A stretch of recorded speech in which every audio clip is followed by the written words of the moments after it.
اور کوئی غیب کیا تم سے نہا ہو بھلا جب نہ خدا ہی چھپا تم پہ کرو۔ اعوذ باللہ من الشیطان الرجیم، بسم اللہ الرحمن الرحیم۔ لا الہ الا اللہ محمد رسول اللہ صلی اللہ علیہ یا رسول اللہ صلی اللہ تعالی علیہ وسلم، نور من نور اللہ۔ قرآن و حدیث کی روشنی میں حضرت طفیل دوسی رضی اللہ تعالیٰ عنہ، حضرت طفیل بن عمرو دوسی رضی اللہ تعالیٰ عنہ زمانے جاہلیت میں بھی بڑی اچھی صفات کے حامل تھے۔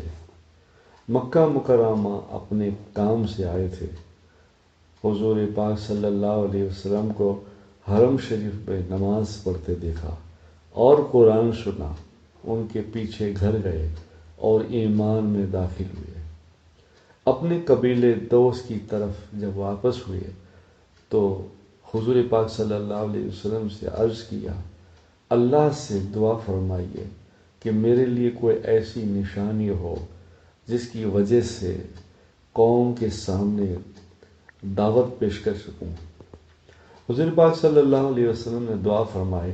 جب وہ اپنے قبیلے کے پاس پہنچے تو اللہ تعالیٰ نے ان کی پیشانی پر ایک نور پیدا کر دیا۔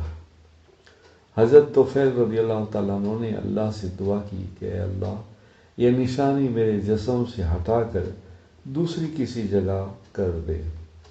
تو وہ نشانی حضرت طفیل رضی اللہ تعالیٰ عنہ کے کوڑے کے سرے پر آ گئی۔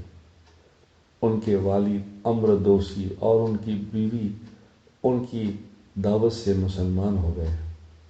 حضور پاک صلی اللہ علیہ وسلم نے حضرت طفیل کو سریہ ذی الکفین میں روانہ کیا۔ ذی الکفین نامی ایک لکڑی کا بت تھا جس کو قبیلے دوست کے مشرکین پوجتے تھے۔ حضرت طفیل دوسی رضی اللہ تعالیٰ عنہ جب اس کو جلانے پہنچے تو تمام مشرکین مرد اور عورت جمع ہو گئے، یہ دیکھنے کے لیے کہ اس حرکت پر ذی الکفین بت طفیل دوسی پر کس طرح عذاب دے گا۔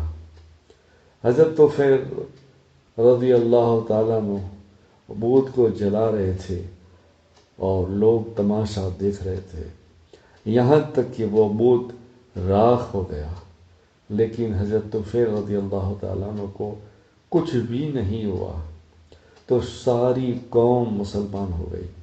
حضرت طفیل رضی اللہ تعالیٰ عنہ کی شہادت جنگ یمامہ میں سن 11 ہجری میں ہوئی۔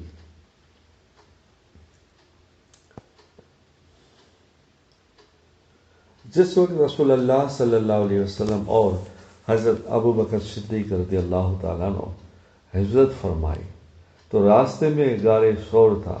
وہاں پہنچ کر ادھر کفار مکہ آپ کی تلاش میں پہاڑ کے قریب پہنچ گئے، بلکہ اس غار کے پاس بھی آئے، مگر اس کے منہ پر مکڑی نے جالا تان دیا تھا اور کبوتریوں نے انڈے دے دیے تھے، جس کی وجہ سے ان لوگوں نے غار کی طرف توجہ نہیں کی، ورنہ اگر ذرا بھی نیچے جھک کر دیکھتے تو وہ لوگ ان دونوں حضرات کو دیکھ لیتے، لیکن یہ معجزہ تھا کہ وہ لوگ نہیں دیکھ پائے۔ کتاب مشکوٰۃ شریف، حدیث پاک 5934، روایت حضرت ابن عباس رضی اللہ تعالیٰ عنہ۔ رسول اللہ صلی اللہ علیہ وسلم نے فرمایا، قرض کی ادائیگی پر قدرت رکھنے کے باوجود ٹال مٹول کرنا ظلم ہے۔ بخاری شریف، حدیث پاک 2400، روایت حضرت ابی ہریرہ رضی اللہ تعالیٰ عنہ۔ فائدہ: اگر کسی نے قرض لے رکھا ہے اور اس کے پاس قرض ادا کرنے کے لیے مال ہے تو پھر قرض ادا کرنا ضروری ہے، ٹال مٹول کرنا جائز نہیں ہے۔ مسجد سے نکلتے وقت کی دعا، اللہم انی اسألک من فضلک،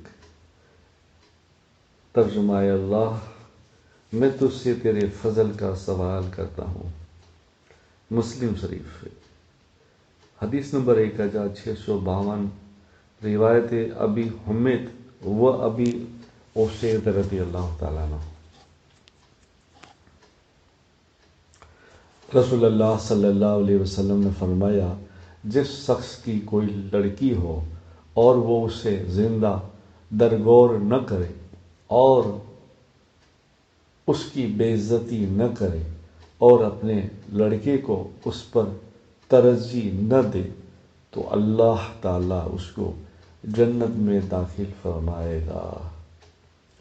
کتاب ابو داؤد حدیث پاک 5146، روایت حضرت ابن عباس رضی اللہ تعالیٰ۔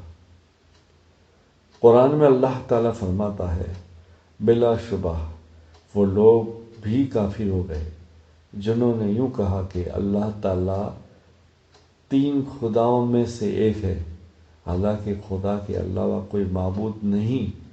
اور اگر یہ لوگ ان باتوں سے باز نہیں آئیں گے تو جو لوگ ان میں سے کفر پر قائم رہیں گے ان کو ضرور سخت عذاب پہنچے گا۔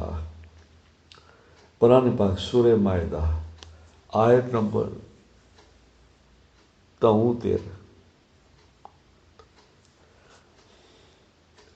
قرآن میں اللہ تعالیٰ فرماتا ہے، تم دنیا میں تھوڑے دن کھا لو اور اس سے فائدہ اٹھا لو، بے شک تم مجرم ہو، یعنی دنیاوی زندگی چند روز کی ہے، اگر اس کے پیچھے پڑھ کر اپنی آخرت کی زندگی کو بلا دو گے تو قیامت کے دن تم مجرم بن کر اٹھو گے۔ قرآن پاک سورہ مرسلات آیت نمبر 46۔